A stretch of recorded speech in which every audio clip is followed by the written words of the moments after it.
My dear friend Peter was a pilot in the British Royal Air Force for 25 years. In a conversation with him a while back, he mentioned that as a pilot, when you have an engine fire in a large aircraft, an absurdly loud bell goes off and a big red light flashes in your face. And if you let that continue, you literally can't hear yourself think. So the first thing they do as pilots is turn off the bell. Essentially, they turn off the fear. The bell has done its job. They know there's a fire. Like the engine fire bell, recognizing fear as just a warning allows us to acknowledge the danger and gives us the opportunity to choose to harness something even more powerful than fear itself. Something that will propel us forward rather than hold us back. And importantly, something that will carry our team forward with us too. This brings me to another powerful feeling we've all felt at some point in our lives.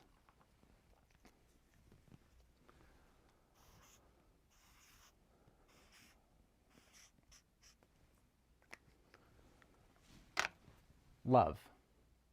Now, many of us might shy away from talking about love in a business context. It's a little hippy-dippy for some, I get it. So for those of you who still struggle using that word at work, let's get out of our preconceptions a little bit and broaden what we mean by love. When we're driven by love, it means that we're driven by something greater than ourselves.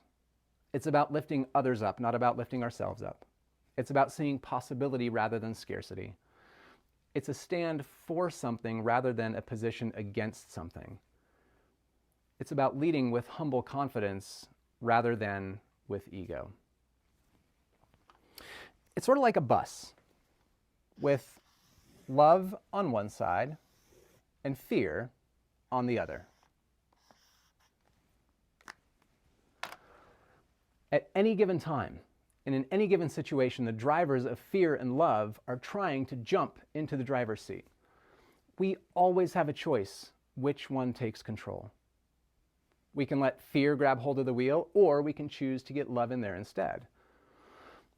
I happen to believe that we're all born with a capacity for love. In fact, it's our default.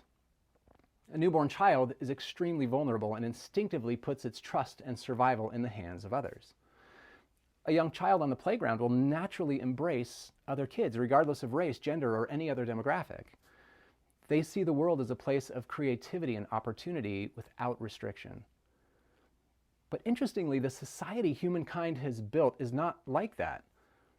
Ironically, even though we're all born with the capacity to be driven by love, the world we've created is one where fear frequently takes the lead. In many common situations, the world has normalized fear drivers like scarcity, judgment, and competition.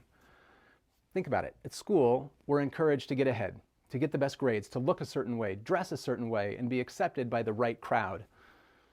In order for us to win, someone else has to lose, or at least that's what we're told. And it continues as we move on to college, competing for a spot at the best school or in the most sought-after program. And that's just the beginning. We graduate, and then we go to work.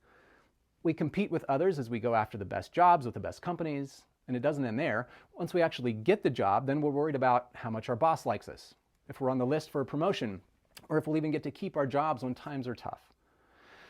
In other words, the need to push ahead, often at the expense of others, is ingrained in us by society. This is why it's sometimes so difficult to default back to love.